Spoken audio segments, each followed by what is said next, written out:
ছাত্রছাত্রী বন্ধুরা, আজকের যেটা আমরা শুরু করতে চলেছি সেটা হচ্ছে এবিটি এর 453 পেজ। এটা হলো উত্তর দিনাজপুর। উত্তর দিনাজপুর যে সেটটা, সেই সেটের এখানে যে প্রশ্নগুলো আছে 1 নম্বরের প্রশ্নগুলো, ঠিক আছে, সেগুলো আমরা আজকে সমাধান করব। চলো তাহলে শুরু করা যাক। দেখো, 453 পেজে যেটা আছে, প্রথমে বলেছে 1.1-এ নিচের কোনটির পরিবাহিতা সবচেয়ে বেশি। এখানে একটু প্রশ্নতে ভুল আছে। পরিবাহিতা বললে কি বুঝবো? তাপ পরিবাহিতা না তড়িৎ পরিবাহিতা, সেটা বুঝতেই পারছি না, তাই তো? তাহলে এখানে উল্লেখ করে দিতে হতো তাপ বা তড়িৎ পরিবাহিতা। আচ্ছা, আমি দুজনের ক্ষেত্রে বলেছি, যদি এখানে বলতো তাপ পরিবাহিতা, তাহলে উত্তরটা হবে হিরে। হীরের তাপ পরিবাহিতা সবচেয়ে বেশি। এখানে যে যতগুলো আছে তার মধ্যে হীরের তাপ পরিবাহিতা সবচেয়ে বেশি। আর যদি বলে তড়িৎ পরিবাহিতা, তাহলে সবচেয়ে বেশি হলো তড়িৎ পরিবাহিতা তামা। ঠিক আছে, এখানে যেগুলো আছে তার মধ্যে তড়িৎ পরিবাহিতা সবচেয়ে বেশি হলো তামা। এবার চলো 1.2, কোন আপতন কোণের জন্য লঘু থেকে ঘন মাধ্যমে আলোর প্রতিসরণের চ্যুতি কোণের মান ন্যূনতম হবে? এটা হবে 0 ডিগ্রি। ঠিক আছে, 0 ডিগ্রির জন্য এই জিনিসটা হবে। আচ্ছা, তারপরে সমতল দর্পণের বক্রতা ব্যাসার্ধ কত? সমতল দর্পণের বক্রতা ব্যাসার্ধ হলো অসীম। ঠিক আছে, বক্রতা ব্যাসার্ধ অসীম হবে। 1.4, জে বাই সি এর কোন ভৌত রাশির একক? জে বাই সি হলো এখানে বিভবের একক। তারপরে 1.5-এ নিউক্লিয় রিঅ্যাক্টরে মডারেটর হিসেবে ব্যবহৃত হয় কোনটা? ডি, ভারী জল। ফ্লেমিংয়ের বামাবস্থা নিয়মে মধ্যমান নির্দেশ করে কে? তড়িৎ প্রবাহের দিক। ঠিক আছে, তারপরে হচ্ছে 1.7, যে বিরল মৃত্তিকা মৌল সংখ্যা কতগুলো? মৌল সংখ্যা হলো 14টি। সি, নিচের কোনটিতে সমযোজী বর্ধন বর্তমান? সমযোজী বন্ধন। Hydrogen chloride, sodium chloride, lithium hydride, calcium oxide. এখানে হবে হাইড্রোজেন ক্লোরাইড, এখানে সমযোজী বন্ধন বর্তমান। তারপরে জলের তড়িৎ বিশ্লেষণের ফলে উৎপন্ন হাইড্রোজেন ও অক্সিজেনের ভরের অনুপাত কি হবে? দেখো, এখানে হবে 1:8, ভরের অনুপাত হবে 1:8। ঠিক আছে, দেখো ভরের অনুপাত 1:8, এটা কি করে হবে? 1.9-এর দাগে যে প্রশ্নটা আছে, যে জলের তড়িৎ বিশ্লেষণে হাইড্রোজেন আর অক্সিজেনের যে অনুপাতটা বলেছে, ভরের অনুপাত। জলের তড়িৎ বিশ্লেষণে কী হয়? হাইড্রোজেন আর অক্সিজেন উৎপন্ন হয়, তাই তো, ভেঙে যায়। ভেঙে দেখো, হাইড্রোজেন আর অক্সিজেনের যে বিক্রিয়াটা কি হচ্ছে, এখান থেকে জল হচ্ছে, তো মানে জল থেকে ভেঙে এটা হচ্ছে। তাহলে বিক্রিয়াটা যদি আমরা সমাধান করি, সমতা বিধান করি, তাহলে কী দাঁড়াবে? এটা 2, এখানে তাহলে 2 দিতে হবে, 2 2 4, ব্যাস। ঠিক আছে, তাহলে কী দেখা, এই বিক্রিয়া থেকে আমরা কী দেখতে পাচ্ছি? বিক্রিয়া থেকে যেটা দেখতে পাচ্ছি, যে এটা হচ্ছে, যদি আয়তন বলতো, হাইড্রোজেন ও অক্সিজেনের আয়তন বলতো, ঠিক আছে, তখন কি হতো? এটা 2 আয়তন আর অক্সিজেন 1 আয়তন। বা মোলের যদি অনুপাত বলতো, তাহলে এটা 2:1 হতো, মোলের অনুপাত। মানে 2 মোল হাইড্রোজেনের সঙ্গে 1 মোল অক্সিজেন। তার মানে এই জলের তড়িৎ বিশ্লেষণে কী পাওয়া যাচ্ছে? 2 মোল অক্সিজেন, 2 মোল হাইড্রোজেন পাওয়া যাচ্ছে আর 1 মোল অক্সিজেন পাওয়া গেছে। মানে তাদের অনুপাতটা কত? 2:1 হতো। মোলের অনুপাত হলে, আয়তন অনুপাত হলে 2:1 হয়ে যাবে হাইড্রোজেন আর অক্সিজেনের। ঠিক আছে, আয়তনের অনুপাত, মোলের অনুপাত, এটাই। কিন্তু এখানে বলেছে কি ভরের অনুপাত। ভরের অনুপাত তাহলে কী হবে? কী করে পাবো? তাহলে ভর কী করে পাবো? দেখো, হাইড্রোজেনের পারমাণবিক সংখ্যা কত? 1। আর তাহলে হাইড্রোজেন পারমাণবিক সংখ্যা যদি 1 হয়, পারমাণবিক সংখ্যা না, পারমাণবিক ভর 1, আর তার সঙ্গে 2 গুণ হবে, যেহেতু হাইড্রোজেন দুটো, তাহলে 2 2। আর এখানে আবার কটা অণু হাইড্রোজেন আছে? 2 অণু হাইড্রোজেন। তাহলে এখানে 2 × 2 হয়ে যাবে। এইটা এত গ্রাম, এটা হলো আণবিক ভর পাবো। ঠিক আছে, মানে 2 মোল, 1 মোল হাইড্রোজেনের আণবিক ভর হলো 2 গ্রাম। এখানে 2 মোল আছে, তা 2 মোলের ভর 2 × 2 গ্রাম। আর অক্সিজেন কমল আছে 1 মোল।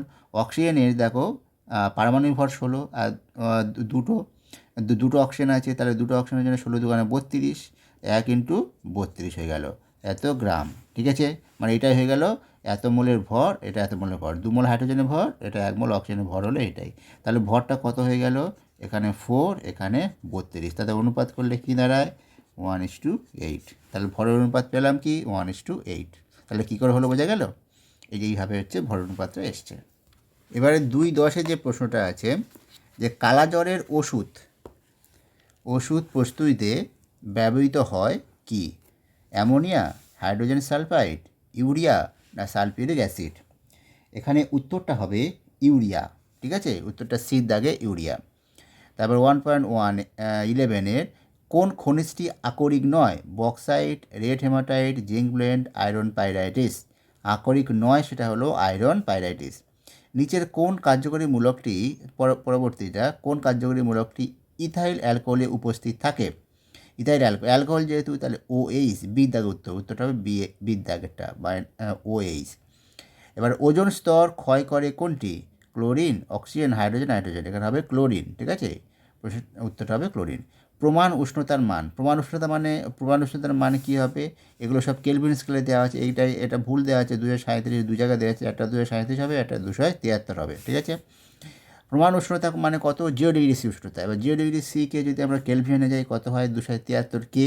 তাহলে এখানে 273 কেটা হবে, সেটা সিতে থাকুক বা ডি থাকুক, যে কোনো একটা ধরে নেবে, যে কোনো একটাতে আছে, ঠিক আছে। তাহলে উত্তরটা হবে প্রমাণ উষ্ণতার মান কেলভিন স্কেলে হলে 273 কে। তারপর 1.15 দেখো, এইটা আমাদের একটু কষতে হবে যে 6.022 ইন্টু 10^22 সংখ্যক জল অণুর ভরটা কত হবে? এখানে 18 গ্রাম হবে, না 1.8 হবে, না 0.18, না 9 গ্রাম, সেটা আমরা কষে বার করব। চলো দেখে নিই। দেখো, জলের সংকেত H2O, তাহলে জলের আণবিক ভর, গ্রাম আণবিক ভরটা কত হবে? তাহলে 2 + 16 মানে 18 এত গ্রাম, 18 গ্রাম, ঠিক আছে। তার মানে আর এটা হলো আণবিক ভর হলো, ঠিক আছে, গ্রাম আণবিক ভর। এটার অর্থ কি? মানে 18 গ্রামে এখানে কি বলেছে দেখো, 6.022 ইন্টু 10^22 বলেছে, এত সংখ্যক।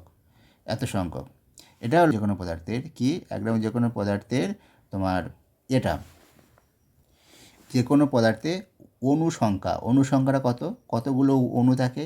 6.022 ইন্টু 10^23, ঠিক আছে। আর 1 গ্রাম অণু মানে কত? 1 গ্রাম অণু মানে তার গ্রাম আণবিক ভর সঙ্গে সমান, ঠিক আছে। এই 1 গ্রাম অণু কোনো পদার্থের ভর মানে গ্রাম আণবিক ভরের সঙ্গে সমান। তার মানে হচ্ছে 18 গ্রাম, এত সংখ্যক অণু থাকবে তখন তার জলের এত সংখ্যক অণু থাকবে কত গ্রামের মধ্যে? 18 গ্রামের মধ্যে, ঠিক আছে। তার মানে এত সংখ্যক 6.022 ইন্টু 10^23 এত সংখ্যক জল অণুর ভর হবে কত? 18 গ্রাম, ঠিক আছে। এত সংখ্যক জল অণুর ভর হচ্ছে, যেহেতু 1 গ্রাম অণু যে কোনো পদার্থে কত সংখ্যক থাকে, এত সংখ্যক থাকে, ঠিক আছে। সেটাই তো ওই অ্যাভোগাড্রোর সংখ্যা ছিল। আর 1 গ্রাম অণু মানে কত? জলের ক্ষেত্রে 1 গ্রাম অণু জল মানে 18 গ্রাম জল। তার মানে এত সংখ্যক জল অণুর ভর হবে কত? 18 গ্রাম, ঠিক আছে, এত সংখ্যক অণু। তাহলে এখানে দেওয়া আছে এত সংখ্যক অণুর ভর কত? এটা হচ্ছে 6.022 সংখ্যক জল অণুর ভর এত, আর বার করতে হবে কত? 6.022 10^22 সংখ্যক জল অণুর ভর। তাহলে একটা জল অণুর ভর হচ্ছে, এটা হবে কত? 6.022 10^23। তাহলে এত সংখ্যক হলে তাহলে উত্তরটা কত হবে? 18 ইন্টু 6.022 ইন্টু 10^22 বা নিচে 6.022 ইন্টু 10^23, ঠিক আছে। তাহলে দেখো এটা কাটে যাবে, আর এখান থেকে কেটে 10 থাকবে, ঠিক আছে। তাহলে কত হবে? 1.8, 18/10 মানে কত? 1.8 গ্রাম। তাহলে উত্তরটা হবে 1.8 গ্রাম। এখানে একটা কথা বলি, ওটা কী হবে? যেটা হলো, আরেকটু যদি তোমাদের সংক্ষেপে বলে দিই যে 1 গ্রাম অণু যে কোনো পদার্থের মধ্যে কত সংখ্যক থাকে, তার ভরটা কত হয়, সেটা হলো তার গ্রাম আণবিক ভর, ঠিক আছে। 1 গ্রাম অণু যে কোনো পদার্থের ভর মানে তার গ্রাম আণবিক ভরটা যেটা। আর 1 গ্রাম অণুর মধ্যে তো সবসময়ের জন্য 6.022 সংখ্যক থাকে, অণু থাকে, ঠিক আছে। তার মানে অত সংখ্যক জল অণুর ভর হবে ওইটা, ঠিক আছে। এইভাবে কিন্তু অঙ্কটা হয়েছে। আচ্ছা, এবারে চলো পরবর্তী যেটা আছে 2.1 1.7 গ্রাম অ্যামোনিয়া গ্যাসের এনটিপিতে আয়তন কত হবে? এটাও সেই একইভাবে করতে হবে। 1.7 গ্রাম অ্যামোনিয়া গ্যাসের এনটিপিতে আয়তন কত? দেখো, অ্যামোনিয়া বলেছে, তাই তো। অ্যামোনিয়ার গ্রাম আণবিক ভরটা কত হবে? অ্যামোনিয়া হলো, এটা হলো 14, নাইট্রোজেনের 14 পারমাণবিক ভর, হাইড্রোজেন 1, এটা মানে 3 মানে 17। তার মানে বলবো কি 17 গ্রাম। আর এনটিপিতে যে কোনো গ্যাসের আয়তনটা কত? 1 গ্রাম অণু যে কোনো গ্যাসের আয়তন, 1 গ্রাম অণু মানে ওই একই রকম, 1 গ্রাম অণু মানে সেটা তার গ্রাম আণবিক ভর হচ্ছে যত। তাহলে 17 গ্রাম অ্যামোনিয়ার এনটিপিতে আয়তন কত হবে? 17 গ্রাম NH3 এর এনটিপিতে আয়তনটা কত হবে? 22.4 লিটার, তাই তো? 22.4, যে কোনো গ্যাসের ক্ষেত্রে তার ওই 1 গ্রাম অণুর যে কোনো গ্যাসের আয়তন তো 22.4, 1 গ্রাম অণু মানে তো তার গ্রাম আণবিক ভর, এই 1 গ্রাম অণুর ভর মানে গ্রাম আণবিক ভর, এর আগেই বলেছি। তাহলে 17 গ্রাম অ্যামোনিয়ার এনটিপিতে, এটা এনটিপিতে অবশ্যই এনটিপি বা এসটিপি যাই বলো, এনটিপি এসটিপি একই কথা, ঠিক আছে? তার অ্যামোনিয়ার আয়তন কত হয়? 22.4 লিটার। তাহলে এখানে চেয়েছে কত? 1.7 গ্রাম। 1.7 গ্রামে তাহলে আয়তনটা কত হবে? 22.4 বাই 17 ইন্টু 1.7, ঠিক আছে? দশমিকটা যদি উঠে যায়, দশমিকটা উঠে গেলেই তার নিচেটায় 10 চলে আসবে, তাহলে 17 কাটা গেল, নিচে 10 আছে, তার মানে দশমিকটা বাঁ দিকে সরে যাবে 1 ঘর, তাহলে 2.24 উত্তর হবে, ঠিক আছে? 2.24 উত্তরটা হবে। 1.7 গ্রাম অ্যামোনিয়ার এনটিপিতে আয়তন 2.24 লিটার। এত লিটার, কিন্তু এটা লিটার, 2.24 লিটার, ঠিক আছে? এবার যে প্রশ্নটা আছে দেখো, 2.2 নিচে বিবৃতিটি সত্য না মিথ্যা লেখো। কোনো তরলের প্রকৃত প্রসারণ তরলটি যে পাত্রে রাখা হয় তার প্রসারণের উপর নির্ভর করে? না, নির্ভর করে না। তাহলে এটা হচ্ছে, বলছি এখানে বলছে নির্ভর করে, তখন এটা সত্য না মিথ্যা বলতে হবে। না, এটা হচ্ছে মিথ্যা, নির্ভর করে না। তরল প্রকৃত প্রসারণ কখনো পাত্রের প্রসারণের উপর নির্ভর করে না, ঠিক আছে? এবারে হচ্ছে কোনো কঠিন পদার্থের দৈর্ঘ্য প্রসারণ গুণাঙ্ক ও ক্ষেত্র প্রসারণ গুণাঙ্ক, দৈর্ঘ্য প্রসারণ গুণাঙ্ক A এবং ক্ষেত্র প্রসারণ গুণাঙ্ক B হলে 2A মাইনাস B এর মান কত হবে? ঠিক আছে, 2A মাইনাস B এর মানটা কত হবে? দেখো, দৈর্ঘ্য প্রসারণ গুণাঙ্ক A আর ক্ষেত্র প্রসারণ গুণাঙ্ক B হলে 2A মাইনাস B এর মান হবে 0, ঠিক আছে? মান হবে 0, কারণ কি? যে A সমান B/2, A সমান হচ্ছে মানে দৈর্ঘ্য প্রসারণ গুণাঙ্ক সমান ক্ষেত্র প্রসারণ গুণাঙ্ক বাই 2, ঠিক আছে? তার মানে সেজন্য 2A মাইনাস B সমান হবে 0। একটি অবতল দর্পণের বক্রতা কেন্দ্রে বস্তু রাখলে বস্তুর প্রতিবিম্বের বিবর্ধন কত হবে? অবতল দর্পণের বক্রতা কেন্দ্রে বস্তু রাখলে বস্তুর প্রতিবিম্বের বিবর্ধন মানে রৈখিক বিবর্ধন জানতে চেয়েছে, কত হবে? এখানে যেহেতু বস্তুর প্রতিবিম্বটা অবশিষ্ট হবে, সেই জন্য, আর রৈখিক বিবর্ধন মানে কী জানি? প্রতিবিম্বের উচ্চতা বাই কি বস্তুর উচ্চতা, ঠিক আছে?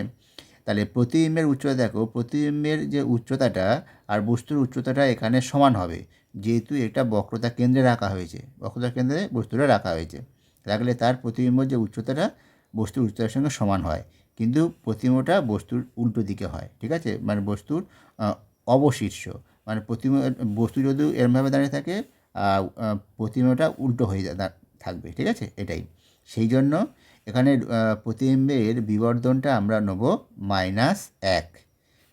রৈখিক বিবর্ধন 1 হয়, যেহেতু উল্টো প্রতিবিম্ব, সেই জন্য -1 হবে, ঠিক আছে? বিবর্ধন -1 হবে। একটি প্রিজমে আলোকরশ্মি আপাতনের ক্ষেত্রে আপাতন কোণ ও নির্গমন কোণের মধ্যে সম্পর্ক কী হলে চ্যুতি কোণ ন্যূনতম হবে? এখানে উত্তরটা কী হবে? আপাতন কোণ ও নির্গমন কোণ সমান হতে হবে, সমান হলে চ্যুতি কোণটা ন্যূনতম হবে, ঠিক আছে? এবার 2.5টা দেখো, 2.5টা হচ্ছে যে আর রোধের একটি তার সমান দুই ভাগ করে টুকরো দুটিকে সমান্তরালে যোগ করলে তুল্য রোধ কত হবে? দেখো, 2.5টা কী বলেছে? আর রোধের একটি তারকে সমান দুভাগ করছি, দুভাগ করলে প্রতিটা ভাগের রোধ কত হবে? রোধ হবে R/2, ঠিক আছে? প্রতিটা ভাগের রোধ হবে R/2।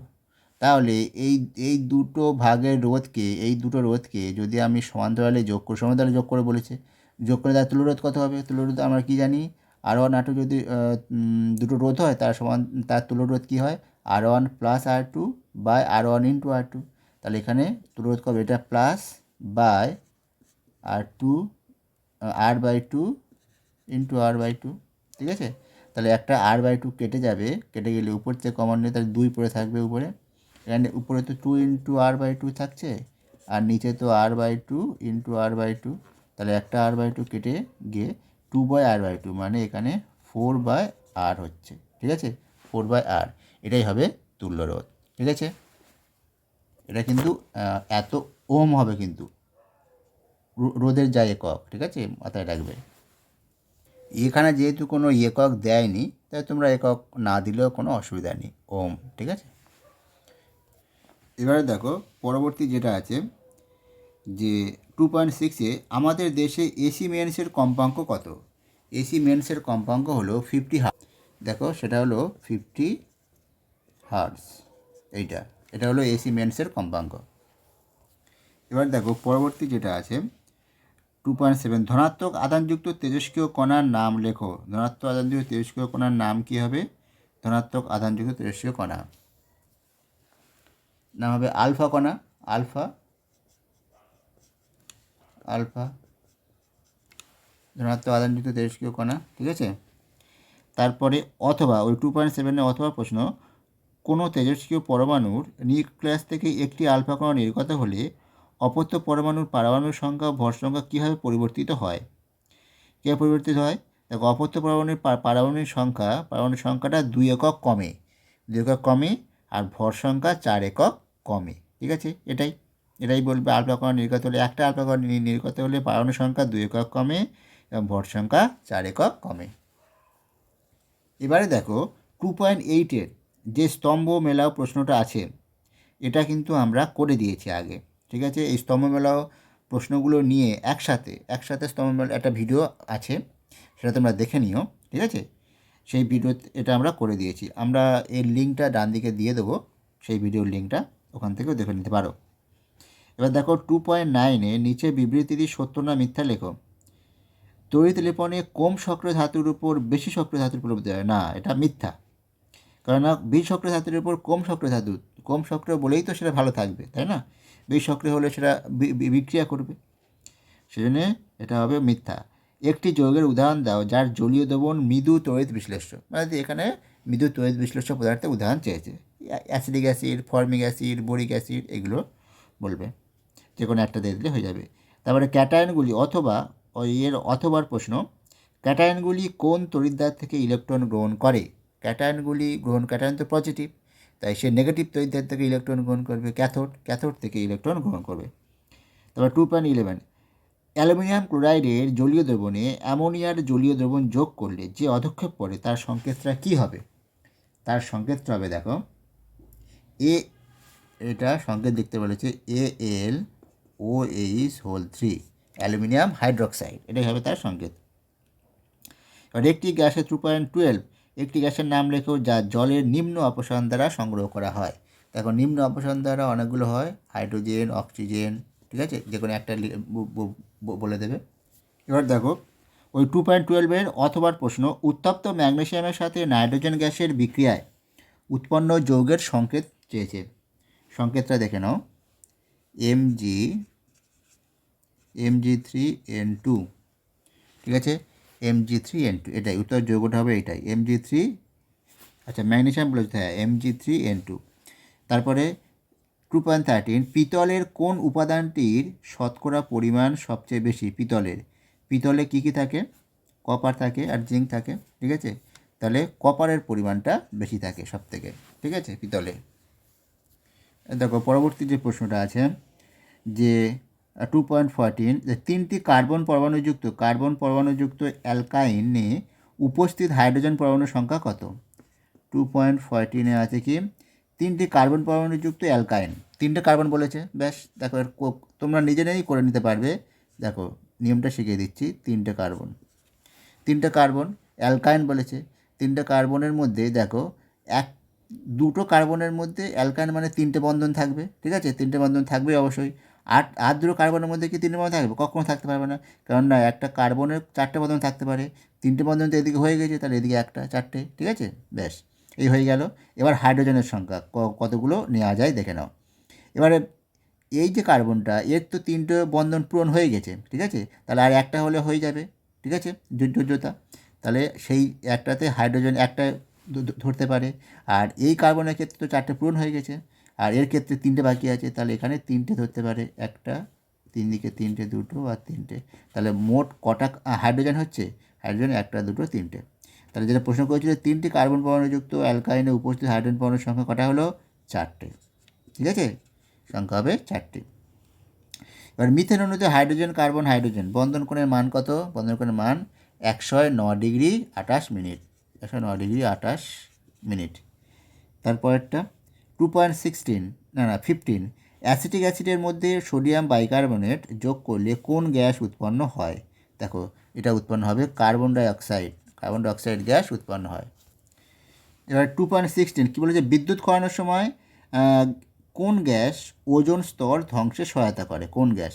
বিদ্যুৎ ক্ষরণের সময় নাইট্রোজেন আর অক্সিজেন মিলে তৈরি করে এনও। ঠিক আছে, এনও তৈরি করে। এই এনও গ্যাসটা মানে নাইট্রিক অক্সাইড, এর নাম কি? Nitric oxide. এই গ্যাসটাই হচ্ছে ওই ওজোন স্তর ধ্বংসে সহায়তা করে। ঠিক আছে, এটাই। তারপরে 2.17 কী বলেছে? স্থির চাপে কত ডিগ্রি সি উষ্ণতায় চার্লসের সূত্রানুসারে কোনো আদর্শ গ্যাসের আয়তন শূন্য হয়ে যায়? মানে আদর্শ গ্যাসের আয়তন শূন্য হয় তো -273 ডিগ্রি সি উষ্ণতা, 73 ডিগ্রি সি। তাহলে উত্তরটা কত হবে? -273 ডিগ্রি সি উষ্ণতা, এটা। তারপরে চার্লসের সূত্র অনুসারে এটাই। তারপরে কৃত্রিম উপগ্রহ স্থাপনের জন্য বায়ুমণ্ডলে কোন স্তর উপযোগী? কৃত্রিম উপগ্রহ স্থাপনের জন্য এটা হবে এক্সোস্ফিয়ার। ঠিক আছে, এক্সোস্ফিয়ারটা হলে উপযোগী। তাহলে এই ছিল তোমাদের 453 পেজের যে প্রশ্ন, 1 নম্বরের প্রশ্নগুলো। দাগ নম্বর হচ্ছে এই পর্যন্ত 2.18। ঠিক আছে, সব প্রতিটা প্রশ্নের মান 1। তাহলে আজকের এই পর্যন্ত। ভালো থেকো, ভালোভাবে প্রিপারেশান নাও। পরবর্তী পেজ আমরা পরের ভিডিওতে নিয়ে আসবো।